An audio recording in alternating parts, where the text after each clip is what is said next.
Let's start with what I currently do. So my day-to-day business is monetizing consumer data. My goal in my current job is to work with app companies all across the United States and off the world, get their data and then monetize it. So if you guys wake up in the morning and you open up the Weather Channel app and you see your location, you see the weather, I get access to that data. Some dating apps, a lot of games, Clash of Clans is a huge app in our ecosystem. These companies reach out to me and they say, we have all these consumers using our app, we need to make money with it outside of serving ads to you when you're inside the app, outside of also doing in-app purchases if you want to up-level. As a company, Complementix, we receive that data and then we monetize it anonymously.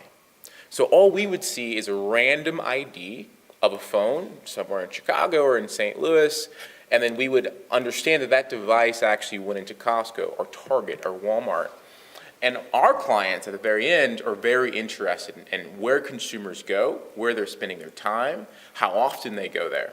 That's the business. So I collect data from company A, let's use Tinder as an example. They send it to me anonymously, I monetize it, and then I pay them for it. I've been doing this for 5 years, we're really, really good at it. I see roughly 288 million devices on a monthly basis. These are consumers using just regular apps.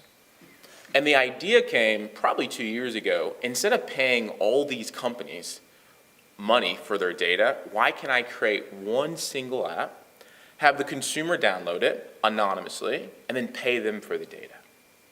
That's the concept. Tapestri says it's your data, you should get paid for it.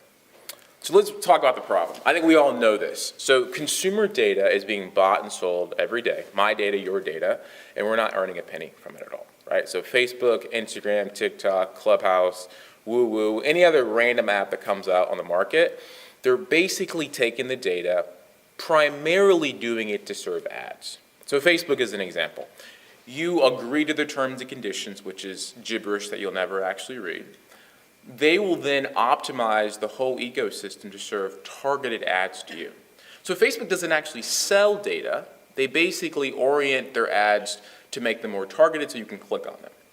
So you can see here, people don't know this, back in 2017, Facebook created a VPN app targeted at 18 to 34-year-olds to basically download, and every single thing on your phone would run through it. So basically it's a proxy. So your iMessage, your browser history, everything. And they were paying consumers for it, $15 per month. Problem is, Apple didn't like that. Because Facebook did it anonymously. They didn't even say it was their company. They made up a random company name, and Apple bans them. The Social Dilemma documentary came out a couple of years ago, I think it was last year, on Netflix, that basically said, if you're using an app or a product and it doesn't cost you anything, you are the product. Right? And they're basically monetizing that data. Then you have politicians like Ann Yang who wants to create a dividend in California like Alaska has, right? Alaska has oil and everybody in that state participates from what that state has.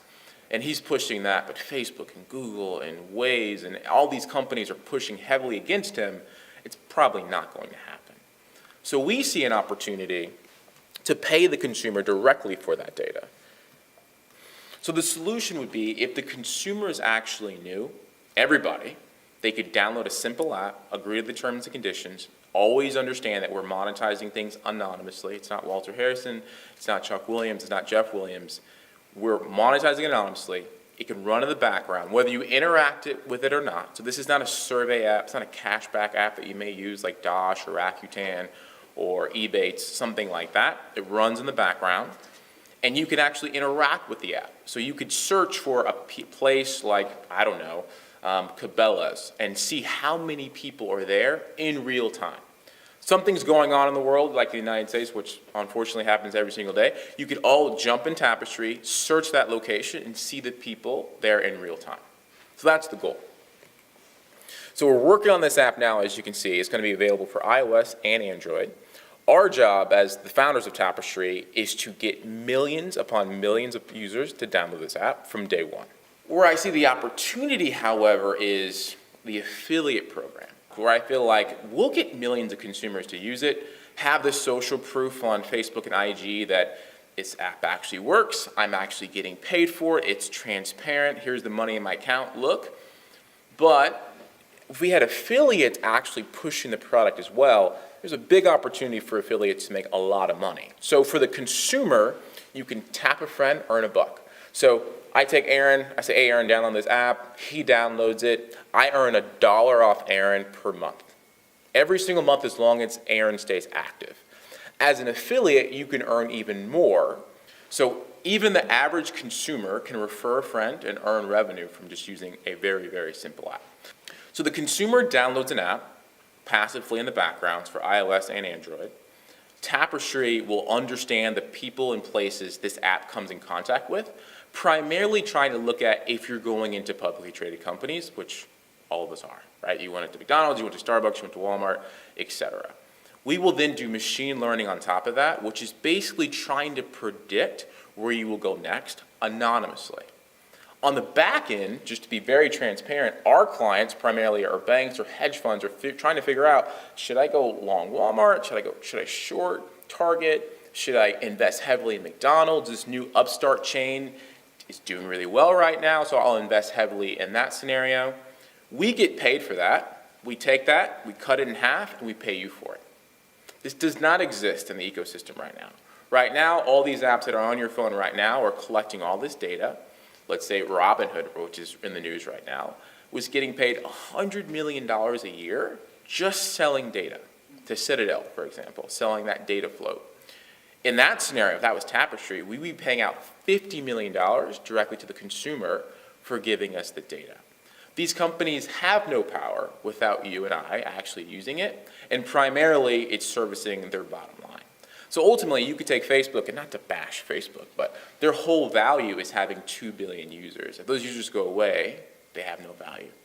And we feel like all of our value as a company will be based on you and I using those apps. So we collect data passively in the background, we do the research and the analysis, and then we pay you for it every single month. So you may be thinking, how much can I earn? So our goal is to pay you between $8 to $25 every single month. It's not cyclical, it doesn't go up and down, it's really based upon how many events we can actually see from your phone on a monthly basis. So where's the data actually going? So brands, agencies, financial institutions, it's not going to the government, right? We're not selling credit score information. We're not selling your email address. That's not our business. Consented data at scale. This is pretty important because I think we all see privacy. I think next week, Facebook and Google are going before the Senate and the Intel Committee. This happens consciously and continually because they have so much data on consumers and they're not being transparent what they do with it. We all kind of think, man, is Facebook listening to me when I use this app? I'm sure you've probably thought that before. Is Alexa always using us even if we don't use the wake word? I mean, these type of questions come up because sometimes these ads are so tailored to something I just thought about, it almost seems. Where we have consent baked in. So words I'll use that you may not be familiar with, like COPA, which is basically consumers under the age of 13 cannot be served ads or monetized at all, but of course they are. We will take that in consideration. You have to be 16 years of age to actually use the app. CCPA, which is a California privacy law, which matters quite a bit, we will have that baked in. GDPR, which is a European privacy law, Tapestry will have that baked in as well. So that's the goal. So privacy and your permission and your transparency is crucial. The goal is I want to take an industry like the MLM space who've generally are really good at going direct and sharing opportunity, whether it be a juice or a product or whatever it is. Now it's a very simple app. Hey, listen, I'm making money from Tapestry. It's very simple. Here's how much I've earned.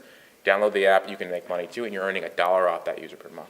All right, so the solution, as I talked about earlier, if consumers knew, and again, our goal is to get millions of users to do that, and we will do that successfully in a very short period of time, that everyone can get paid for their data anonymously. But we're not just an app that collects data. It actually is a product that you could search for and actually understand the people and places around you in real time. And we pay out monthly.